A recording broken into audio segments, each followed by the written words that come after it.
Welcome to the 9th episode of Timely Topics. I'm your host, Rory and Jen, and I'm excited to be joined by my very festive co-host, Jen Matthew. Hello. Our theme for this episode is indulgence, that feeling when you treat yourself to something special, whether it's a fancy dessert, a luxurious spa day, or even just upgrading your coffee order. Jen and I explore how indulgence is perceived and whether or not more businesses should utilize the lure of indulgence in their business development strategies. Episode 9 also marks the end of Season 1, so in lieu of an interview guest, Jen and I will sit down to answer a few questions of our own. And we'll be rounding things off with a special holiday edition of our mystery topic, good idea or bad idea segment. You ready? So ready. Let's go. Welcome to the Timely Topics Show, where we're bringing you all of the buzz and banter of today's business conversations. Straight from our studios in downtown Hartford, with your hosts, Rory McLaurin and Jennifer Matthew. All right, Rory. So the theme of this episode is indulgence, and I can't think of a time of year that I indulge any more than I do around the holiday season. What do you think about that? You're a big indulger? 100%. Okay, so the question becomes is then, what is your biggest holiday indulgence? Like when you go to splurge over the next 4, 5, 6 weeks, what's something where you're like, I gotta have this, or I do this thing that just makes you feel like you're in luxury? The entire season. But so we talked about the holiday shopping season, and I indulge a little bit on holiday gifts for myself because Perfect. I would not be doing a service to my family if I wasted money by buying something at a different time of year when I could get it so much cheaper this time of year. Treat yourself. Right? That's right. 100%. I'd also say I allow myself to probably indulge in desserts and treats a little bit more than I do throughout the rest of the year. And I have this weird thing about usually desserts have to have some sort of chocolate in it for me to eat it. But around the holidays, I will make some exceptions, like Italian Christmas cookies. They don't have to have chocolate in it. Is there something that isn't necessarily perceived as luxurious or expensive per se, but it feels like it's an indulgence to you, right? Like, is it like a cheap box of cookies or like a candy bar that you'd normally not eat? You know, you were saying actually before the show, like you haven't had soda in years. Like you go out and have a drink or something that's like outside the norm. I think it's just like a cup of homemade hot chocolate and just sitting and being, comfortable at home and just indulging, I would say, in the moment of not feeling like you have to do anything other than snuggling out by the fire, hot chocolate, enjoying. I don't know. Maybe that's not an indulgence. Is that just I think, we go back to our episode on consistency. And we're talking about when you're, that, and I had the rule of be consistent 90% of the time so that when you deviate the 10% of the time, you feel like you're learning or having an experience. Yeah. For me, it's a little bit of how I treat the holidays, right? Where you are trying to be relatively consistent, particularly probably with your consumptions. So as you go through the grocery store, and as somebody who does, I've told you this, I'm not a gift giver. Yeah. I just like to create experiences for people. And so, but if I'm walking around the grocery store in the holidays time, I will buy the thing that never in a million years would I normally buy. Because I'm like, that's too expensive. It's outrageous, completely unnecessary. And all of a sudden, right, it's the Christmas lights, it's the holiday music. And you're like, you know what? Forget it. I'm just going to go ahead and go for it. That's a good feeling. So what do you indulge on this time of year? It has to be for me food, and I love having things that are just really nice and as somebody, I love great steaks, I love really nice seafood, and so it'll be that week around the holidays where I'll say look, let's get really good steak, really good seafood, and just enjoy every minute of it and feel like you kind of earned it to some degree. And I think one of the things as we get into the conversation about indulgences is how do you rationalize what's an indulgence versus what is maybe not unreasonable or not necessary. And so do you feel like you have to manage your expectations around the holidays in some degree where that you have to kind of reel yourself in, or do you just completely let it go? I think it's a balance. I do think that this time of year, there's a lot of excitement, there's joy, it's a time to unwind, but it's also, people say that there's a lot to do, right? Because you're balancing end of the year activities for your job. I'm sure that there's a lot of parties that you're planning, things you have to go to, gifts you're buying for people. There's a lot of stuff to do. So it's this balance between a lot going on, but also it is a time to kind of unwind and reflect. Yeah, and so I think this is something I wanted to get into because it's not just the holiday season, but it also brings the end of a year. And celebrations around New Year's, really, they feel so dramatic, right? Mm-hmm. The end of a year, and it really is, right? And I was saying this to you earlier in the week. I talk about the end of the year as being almost like a celebration of life in the sense that you kind of are mourning to some degree, that year is gone. That is past and is over. And all you can do now is look back and reflect wins and losses and momentous occasions. For me, I think one of the things that the end of the year brings is almost like a time of solitude, right? Where I just feel myself going into this space of like reflection. And I don't get prompted necessarily to feel like a certain sense of urgency. However, I've been around folks where like the end of the year is coming and it seems to be this like mounting pressure where it's like, oh my God, the year's coming to an end.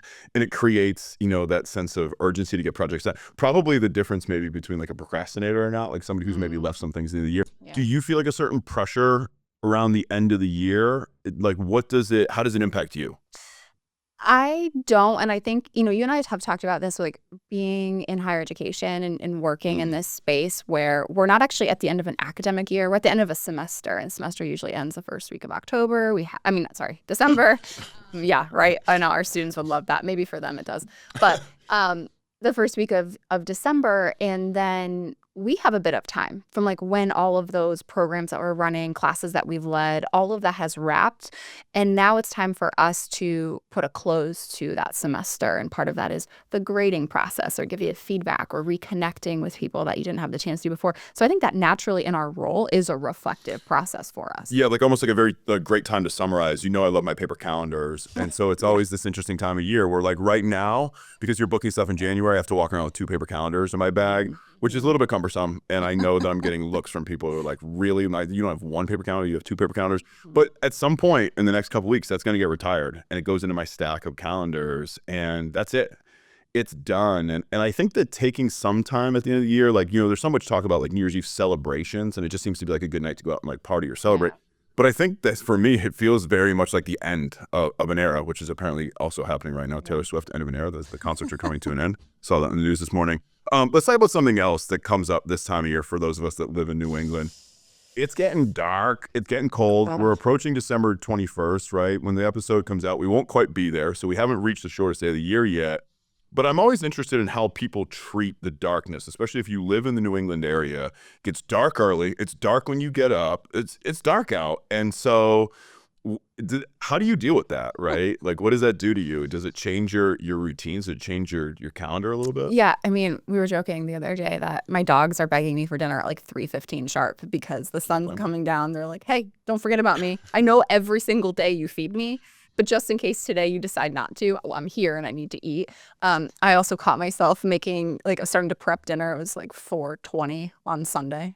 Perfect. What am I doing right now? I know it feels dark and I feel like it's dinner time. The other thing is the feeling of wanting to go to bed so early. I don't know if that happens to you too, where I'm absolutely ready to go to sleep by 8 o'clock. I think one of the things that kills me is like, I was thinking back to my childhood about this question and being like, you come home, you had your snack, you did your homework, and you go outside. You go outside till it's dark out. So to me, I'm a go outside after school kind of person. And it really doesn't matter the time of year relative. Like I want to get outside because it feels like it's the only really relief that you can get from your screen. And I think one of the things I'm noticing, and I'm curious of our listeners' experiences too, is that like if you have the ability to work from home or you can do asynchronous work, it gets dark out. You're looking around, you're kind of like, I guess I have the opportunity to just like keep plugging away because there's really not an opportunity to disconnect, especially when it gets cold out, when the weather starts hitting, it's snowing, it's icing. And so like one of the things I'm struggling with, so if you've got recommendations, I don't watch a lot of TV at all, right? I don't watch movies. I don't have the disconnect. So I find myself kind of stuck towards the screen a little bit more. And that's disappointing because I just desperately want to get outside. Yeah. I wonder if there's just an opportunity over the next few weeks, even into January before the semester starts again for us, is being able to disconnect a little bit more in the afternoon and then go back on to get stuff done in the evening. Maybe that's something I'll institute. Get out for the afternoon walk. So we want to hear from our listeners on this topic. Like, what are your strategies to get through like the cold, dark New England days? How do you, stay connected with the outdoors? And do you have the luxury maybe now to kind of like shift your schedule a little bit, right? Get out for that lunchtime walk when you can, because otherwise you're ultimately going to miss the window. Yep. All right. So we have heard from quite a few number of our listeners over the last few weeks. Really great feedback, and not even just on the last episode. We got some feedback for episodes that people are catching up. So that's awesome. Keep listening. We love it. Yeah, love that. So first one comes from Elise. She said, I'm a bit behind and just listened to the episode on failure. You encourage your entrepreneurs to tell others about their goals. How do we reconcile this advice with research that supports that sometimes telling others about our goals makes us less likely to achieve them because we get a boost of dopamine from sharing our goals that is similar to levels experienced when we actually achieve the goal. Interesting stuff, Elise. No surprise there. Great researcher. Are there certain types of goals or circumstances that we should share and some we should keep private? Elise also says, thank you for the podcast. It's a great listen for my closet entrepreneurial spirit. Each episode inches me closer to taking the journey. Love to hear it. Thanks for checking in. Awesome question. Jen, I'm going to kick it over to you first. What should we be sharing? When? To whom? Why? Got any thoughts on that? I'm going to take the path through the entrepreneur's lens because my number one piece of feedback that I provide to individuals when they are first coming up with an idea is to tell people about it. There's a certain level of people think you have to have it so far cooked before you can tell anyone what you're baking, but you actually need to tell people earlier on because you never know who can provide the support. You never know who's listening, what connections they have, the experiences that they have, or just even insights into next steps. And it may be that catalyst that pushes you to the next level. So I think if you have an idea and you're willing to share it, go out there and tell people about it. Yeah, we always say too, when we're in the lab, if you will, working with teams, there's no perfect pitch. Because you're never going to 100% get it right given the audience, right? The audience is going to have wants and needs and interests and abilities that may or may not relate. So I'm totally on board with that. I think if you're starting something, put the idea out there. Let it resonate. See if it hits. See what questions people have. Because if you wait till you think you've got it right, you probably have missed a lot of opportunity for super valuable feedback. My take on the question, Elise, is who are you telling and why are you telling them? I think that when Jen and I were talking about this, we were probably coming from a place of creating social pressure. And by doing that, creating a sense of extrinsic motivation that would come from the achievement of the goal. I think you have to take a moment and really assess, are you somebody who thrives on extrinsic motivation? If you love getting that well done, congratulations, nice job, that feeling when you put something up on Instagram or LinkedIn and it's an achievement and you like getting that, then I'd say share that goal early and often to create the pressure. If you're somebody who isn't necessarily driven by the extrinsic and maybe it is more ultimately an intrinsic motivation for you to achieve, yeah, I think you might be right, Elise, right? Save that because the dopamine kick's really not going to ultimately come until you get across the finish line. Yeah, I would say even if you're someone that needs that type of reinforcement to actually do the thing, so you have to tell your significant other or your parent that you are going after something to actually hold you to do it, then tell them. It's an interesting thing. I thought we were done with the question, and maybe we have to come back to this one, Elise, because we got a bunch of other comments we got to get to. But it doesn't strike me like who you tell. Like, are you going to get somebody that's going to be like, that's amazing, I really, I wish you well in your journey, be supportive? Or are you going to get the person that's going to be really critical of like why you're doing that? Find somebody who's not a defensive listener, right? Who's not going to make it about them and they're going to actually make it about you. So moving on. Just some quick check-ins here. Michael L. on LinkedIn says, great conversations on our last post. Thanks for that, Michael. And Don H. threw up 3 hands, raise hands emojis. Thank you, Don. Love that. Well done. Had a comment from Becca. I never knew how much work goes into the restaurant industry. Justin's story was very inspiring. Can't wait to read his book, referring back to our interview from episode 8 with Justin Morales and his book, which was a really fun and interesting read for those of you that aren't too familiar with the hospitality industry. Yep. And Joanna T. said, I loved hearing Rory talk about Irish wedding traditions. So cool to learn about other cultures and how they celebrate. That was a really good conversation. It was a ton of fun. We had a comment from Izzy. I love Jen's note that communication isn't just what you say, it's also what you don't say. Made me think more about communicating with actions over words. Amen to that, of course. And I love this shout out. Rachel A. said, timely topics made it in my Spotify wrap for 2025. Love that. Yes. Thank you, Rachel. Thanks to everybody that's been listening and checking in with your comments, questions, thoughts. You can email us at collaboratory@uconn.edu. You can find us on our social channels, LinkedIn and Instagram and TikTok. We also throw the episodes up every month on our YouTube channel at UConn CCI. We'd love to hear from you with an idea for a future episode. And tell us if we made it on your Spotify wrap for 2024. Yes, please do. Guess what just happened? No way, you're kidding me. Hey, did you hear about... Are you sure about that? I can't believe they. Really? It's time for Timely Topics. In this episode's Timely Topics, we're talking about indulgence. Indulgence is often seen as a guilty pleasure, a notion steeped in excess about luxury. However, in the context of the entrepreneurial landscape, it takes on a new dimension. Here, indulgence can drive creativity, fuel innovation, and even create new market opportunities. From lavish corporate retreats that inspire fresh ideas to the rise of experiential businesses that thrive on customer satisfaction, the balance between indulgence and pragmatism becomes essential. In this timely topic, we'll explore how business might be able to harness the power of indulgence, not just for personal pleasure, but as a strategic tool in their business arsenal. By understanding the nuances of indulgence, what it means to individuals, consumers, and organizations, maybe we can take greater advantage of our desire to indulge from time to time. Let's get started. All right, Jen, so as we often do, before we begin to dive into the topic, we start by defining it. And so we pulled a few definitions of indulgence, and here's the one that we thought we would share with everybody. Indulgence refers to allowing oneself or others to enjoy a luxury, pleasure, or gratification, often beyond what is strictly necessary or reasonable. The meaning and connotation of indulgence can vary depending on context. So I'm going to pause there for a second because there's two pieces that I think are really cool in here, right? One, beyond what is strictly necessary or reasonable. We're going to get to that one.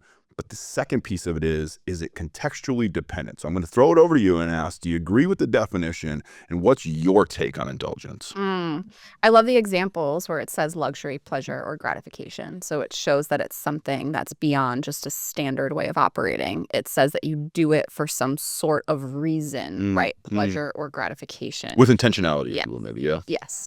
But, and we had this conversation about the definition. Is there some negative connotation around when you say the word indulgence?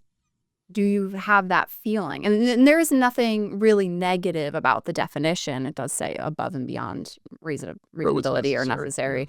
But that doesn't necessarily mean it's negative. But I think that there's some people that maybe when you hear indulgence, you immediately go, Yeah, and I think one of the things that helps to kind of accentuate that point is that we did not come across a definition that did not include the word luxury.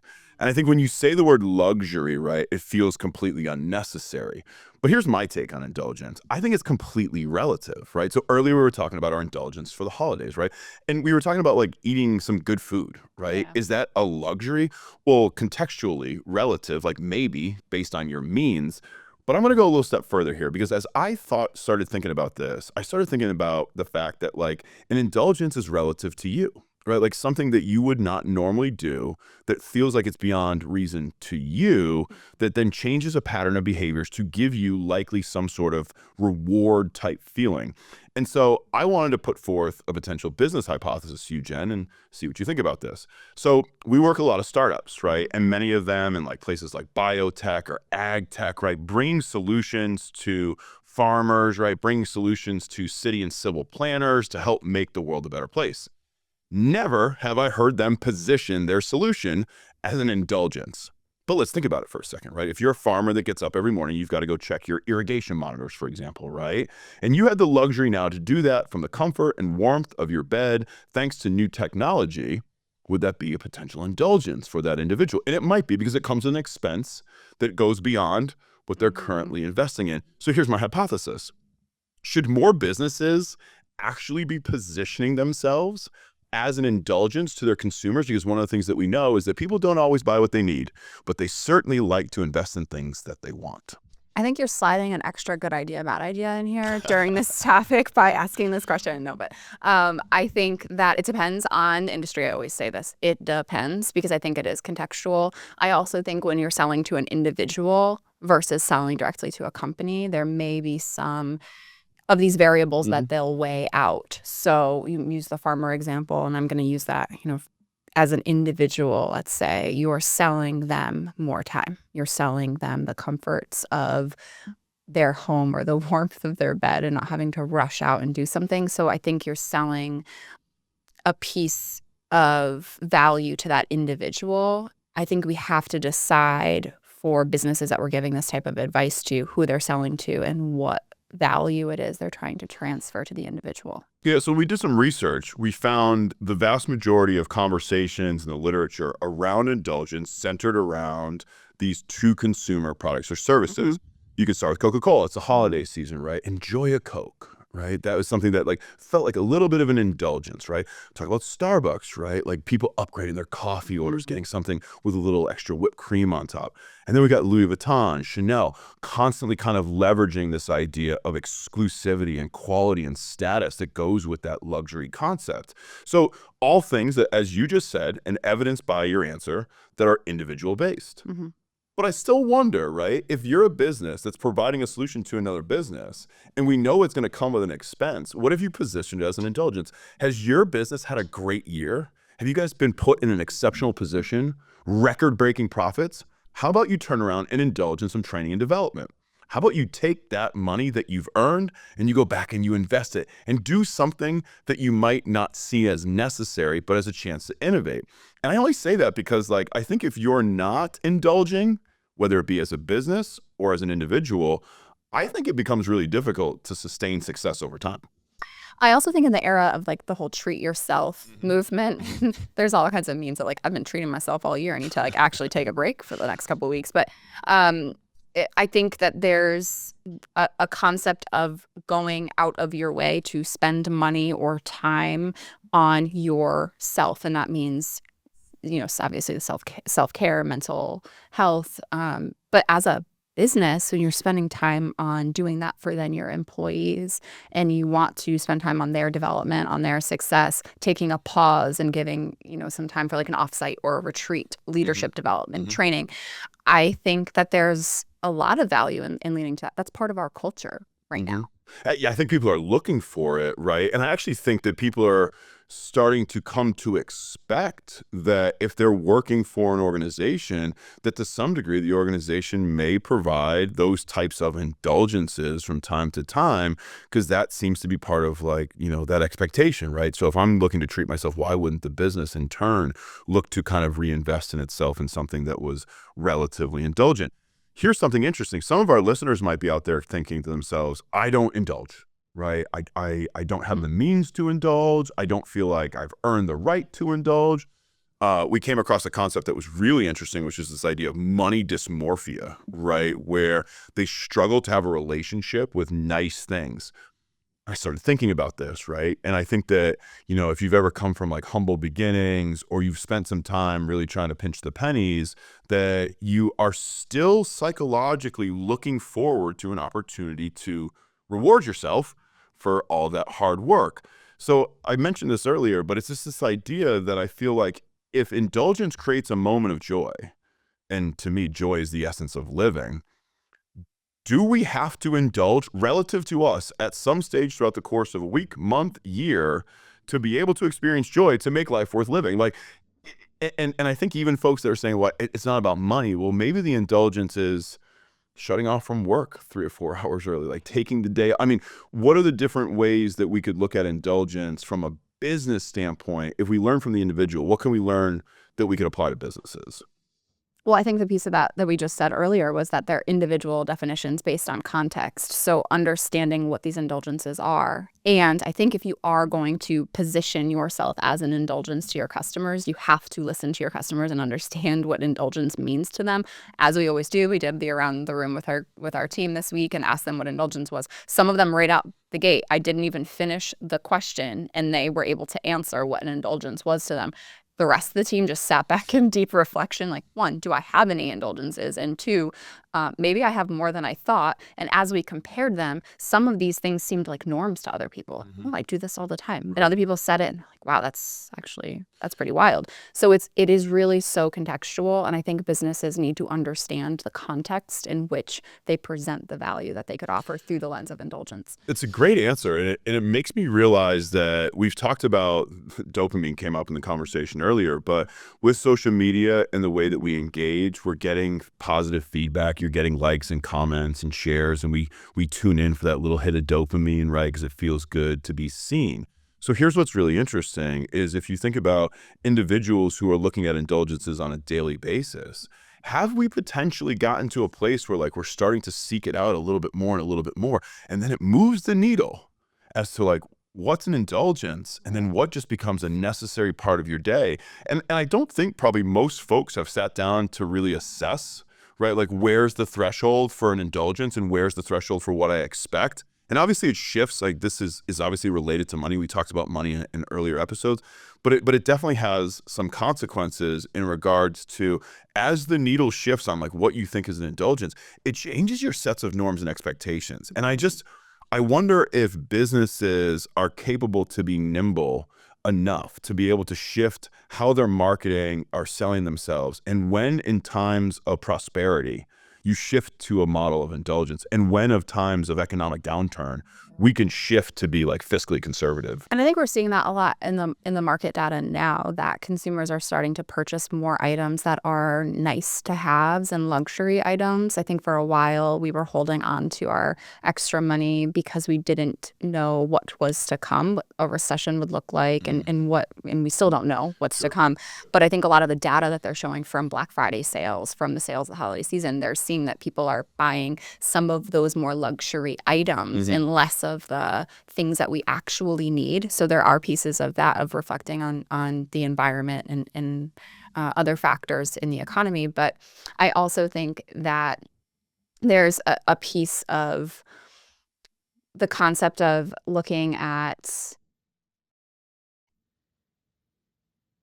just like this overconsumption. And I was trying to think of the right way to say it, because back to the negative connotation, what are we doing in pushing people to keep buying? And so like when we think about Amazon, it was a luxury to go on and you got your item delivered and you're like, wow, I got it in a couple of days. I didn't have to wait as long as maybe I needed to for another product that I purchased.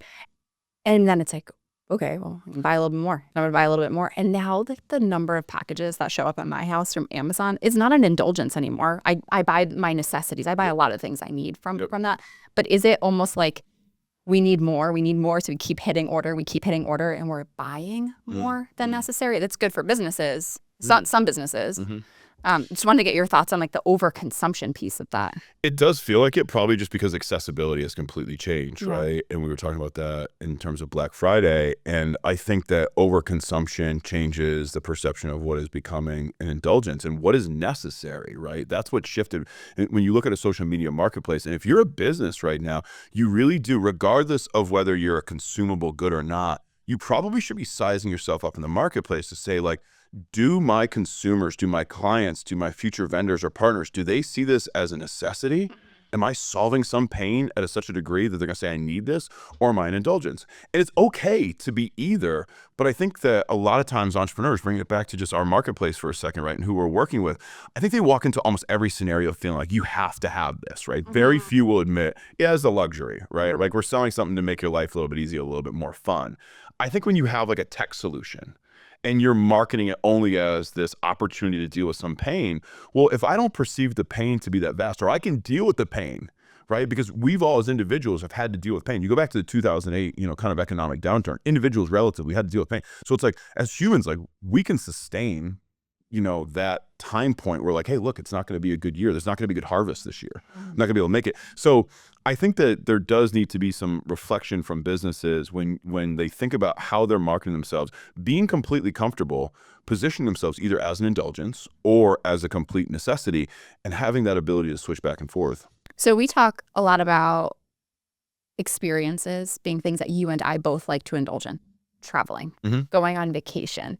And you talked earlier about the ebbs and flows of like living your daily lives, getting through the grinds, doing what you need to do, but then knowing that once or twice a year you are going to go on vacation and treat yourself a little bit. So I would love to hear your thoughts on travel, and it can pertain, how it pertains to businesses and the services and the experiences they're providing to other people, but the indulgence of travel and experiences. It's kind of interesting because if you're adopting my 90-10 rule, which I think we're going to have to maybe explore, I'm going to have to put this down on paper a little bit, of being consistent 90% of the time, that if you don't indulge, that ultimately it makes the 90% not worthwhile, right? It actually what are you working for? Yeah, it takes away its value. And I think it takes away the opportunity. We're talking about the end of the year. So if 90% of the year was to be consistent, the 10% that's meant to be random, that's meant to be outside of the norm, I think if you don't have that, I don't think you can sustain, whether it's a work rate or a passion for what you do, I don't think you can continue to show up year on year on year without finding some way as a human being to indulge, to enjoy yourself. It's all relative, But I just think like when you look around the world with customs and traditions at this time of year, you will see around the world people finding ways to indulge regardless of their means. And it tells me the human spirit is wired to experience joy as part of the way in which they move forward. Awe and wonder are other words I like to use when I think about vacation. And I have conversations sometimes when I come back from a trip and I'm like, why can't I live like I lived when I was in Hawaii or wherever I was? And it's because we allow ourselves to pause and be present and experience awe and wonder in a way that we do not in our day-to-day lives. Interesting. I like that. I Right. like that. Folks, we would love to hear what brings you some awe and wonder in your day-to-day lives. How do you find the opportunity to stop and enjoy the little indulgences of life that keep you going, that keep you motivated? Do you agree with the 90-10 rule? Is it 80-20 to you? Is it 70-30? For those of you indulging on a daily basis, maybe it's 50-50. Good for you. Let us know. We'd love to hear from you in a future episode. For this final episode of season 1, we thought it'd be fun to take a few minutes to answer the rapid fire questions that we've been asking our guests throughout the season. We've had some great answers from our guests, so let's see what we can come up with, Jen, before we retire these questions for good and introduce some new questions for season 2. You ready to go? Sure am. Okay, so I'm going to hit you with the first rapid fire question. If you could change one rule or law, what would it be and why? And I don't play by the rules, so it can't just be one. Here we are. Here we are. All right, one rule. And it has to be something relating to business because as a small business owner myself, I know the heartache that goes into the process of filing for, registering your business, doing all of the annual reports and all of the things that come from that process and now supporting businesses through that. I just want to change something about that process that allows for like states and federal government to create something that's more streamlined. It's maybe like a one-click process for businesses to be able to register and then update their registration every year so people know if they're still actively in business or not. I think that's What fair. about you? My law would be changing the highway speed limit. And here's why. For as long as I can remember, it's been 65 miles an hour. We've made some In progress. Connecticut. We've made some, sure, 65. But even when you travel to states, like, here's the deal. The automotive industry, we've advanced over the last 30, 40 years. Nobody's actually going 65 on the highway, right? You get on the highway and it's like people are traveling at much higher speeds. Of course not you, though. Apparently, no, of course I drive 65. But the point being is like, I think we've advanced the technology enough that maybe we can look at 70. Maybe we could look at 75. Just throwing it out there if anybody is in the industry and can help us with this. I think we're there. We've got all the safety features. The cars are driving themselves, right? Like if you drive 10 miles an hour faster and you commute a few hours a week, it's going to save you some time. So there's my law. I've been thinking about that one for a while, Yeah, by the way. it really seems as though that was the case. Okay, let's go to the second question. What's something you are not good at? So I've often found myself saying patience. And I actually put some thought into this because I knew that we were coming in to do this today. And I think my actual best answer is waiting. I don't like waiting for things. And that includes whether it's waiting in line or waiting in traffic, which nobody likes. I don't actually like waiting for anything, right? So if I decide that I'm going to maybe take on a home improvement project, or I decide that I'd like to get a new piece of furniture or that I want to get myself a tool, it's not like that happened instantaneously. So ultimately, I think my answer comes down to I am very bad if I don't have control over the instantaneousness of what I want to do. That just sends me in a tizzy. Okay, so I'm laughing. I'm just going to go ahead and just slide right in and answer this one. I was laughing because my answer is patience. And here's what I think is interesting about this. If I do something for the very first time, my expectation of being excellent at that thing, it's through the roof. Like I anticipate I'm going to be so good. For example, playing golf first time. It's like, how hard can this be, right? Roll right out there. I'm just going to knock it right in. Hole in one. Like, I feel that way when I'm learning how to bake something new or do just like a different hobby, painting. When I started doing that, I was like, I'm just going to really crush this. I don't know why that is my expectation, but my patience for that process of maybe learning or realizing that I'm not so good at the thing that I think I'm going to be good at. Yeah. All right. So we know you won't be remembered for your patience, but how would you like to be remembered is our final rapid fire question. And our guests all answered this so well. I think, When I think back on a legacy that you want to leave, I do think there's parts of what this person has accomplished, individuals have accomplished in their professional journey. But in most cases, the stories you hear of people, it's always on how they made other people feel. So I feel like it's truly not about what I've accomplished as like items I've checked off a list, but rather the impact I've had on other people. That's how I want to be remembered, is the impact I've had on individuals. What about you? How do you want to be remembered? I think I'll probably be remembered as being passionate.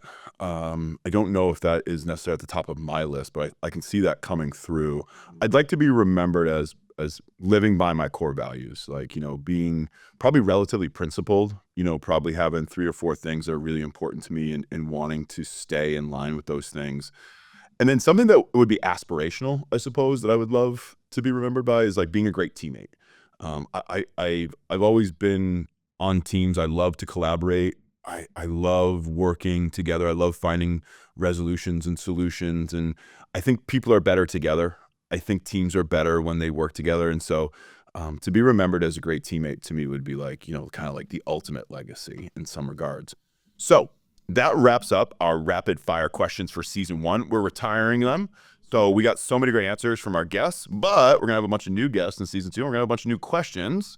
We have a pretty good sense of what we're going to go with, but you might have one that could make the list. So if you have an idea for a rapid fire question, send it on in. And who knows, maybe your question will be featured as a rapid fire question in season 2. Good idea. Bad idea. All right, Jen, it's my turn to set you up with our final good idea, bad idea for season 1. It's the holiday season. And with the holiday season, oftentimes comes holiday parties. And holiday parties are lots of fun, but there's a special type of holiday party that sometimes holds a special place in our culture. And that is the company Christmas party, the company holiday party. So I can remember going back a few decades, going to some company Christmas parties, and they were always a ton of fun. And it always felt like it was a time for people to like let their hair down, come together with their colleagues, celebrate, spread some good cheer, and just really enjoy each other's company before the end of the year. And maybe a reward for their hard work, a little bit of indulgence, if you will, right? I've also noticed a trend over the last 20 years or so that companies aren't doing the company Christmas party, the company holiday party anymore. And in a lot of cases, it seems as if managers are making the decision that instead of spending or maybe perceptually wasting money on a holiday party extravaganza, they'd rather turn around and potentially put that money either back into the business or pay it on directly as part of a bonus to their employees. So it brought up a little bit of a debate for me. Do we think that the old-fashioned company Christmas party is gone? Are the days of the lore of a company Christmas party beyond us, or do they still have value? So the good idea, bad idea question for you is this. Organizations that have the ability to offer a holiday party, is it a good idea to have the holiday party, or is it a bad idea to have the holiday party? It sounds like there's a little bit of passion behind this question, so I might give you some time to answer that yourself. It depends. Again, it depends. Oh my goodness, here we go. It depends on the organization and on the individuals. My thought is, again, the experiences to me are a good way to spend money, especially if you're bringing your team together and you're giving them the opportunity, as you said, to celebrate the year, reflecting on the year, bringing people together to unwind, get to know each other. Maybe it's a good idea for your team to bring their significant others so they can meet each other's spouses and have the chance to learn a little bit more about the other person that they always hear them talking about in the office. So I do generally think a holiday gathering of sorts is a good idea. I don't love the idea of like the lavish, over the top spending so much money unnecessarily, unless that's warranted because you had some crazy sale of something and had a lot of extra money to put towards the team. If we're talking about of giving the money back, as you mentioned, giving it as a bonus versus spending it on the Christmas party, it really depends on how much they're actually spending on the party and how does that evenly divide amongst the team. And if you're talking like $80, $100 by the time you're taxed on that, you're really not taking away a whole bunch more value. I think going to a gathering to have a dinner and some drinks and being around people, that money is worth more than the price per person that you're spending. I think I hear you saying it's a good idea. I think Do we have, maybe for the first time, Jen got a good idea of that idea and is actually giving us an actual answer. I would say I think it's a good idea to have some form of a holiday gathering with your team at the end of the year. Yeah. I agree. I think it's a good idea. Real quick, I think you hit the most important point for me is that, like, if appropriate and you have the opportunity to invite families or potentially significant others, depending on the structure and how many people you have, I think that's so important, right? There's a good chance that you may, if you were to look back on the hours at work, like you might be spending the same amount of time with the people that you work with as you do with your family, if not more in some cases. So when you think about holidays, when you think about traditions, when you think about culture, bringing people together to help share experiences, like to get that group photo, right? To sit down and to have a chat and to talk with people that you might not have access to. That was one of the other things that always stood out to me was when I used to go to these, and it was never my organization, but I used to go to them, is it provided access for everybody in the company to sit down and have a chat and talk with people. I think you can learn a lot about folks in the way that they engage in those informal settings. And so for organizations to no longer offer that, they're actually making themselves inaccessible in some regards to their employees. And that's kind of disappointing because I think what happens there is you begin to lose rapport. And when rapport drops, your trustworthiness is going to drop and you're going to have some knock-on effects there. So I think we have 2 company holiday parties as a good idea. We have agreement. That was a great topic. We'd love to hear your idea. If you have a tradition of a company holiday or Christmas party, we'd love to hear about it. If you're on the other side, maybe you actually would rather get the money in your pocket and go about your business and not spend any time with your coworkers, let us know that as well. All right, folks, that's a wrap on season 1, but we'll be back with the first episode of season 2 in February. But we've got a special highlight reel episode that's rolling out in January, so you won't want to miss that. And we would love to hear from you. So we want to know what topics you've enjoyed or gained insights from. We want to know what you'd like to see us dive more into season 2. And do you have any ideas of guests that you'd like for us to have on the show? Yeah, let us know. Honestly, it's been a ton of fun sharing our thoughts and stories with everybody in this way. We love hearing back from you, and we're very excited to get back in the studio in the new year to make new content and engage with you. Until then, we wish you lots of luck in all of your endeavors.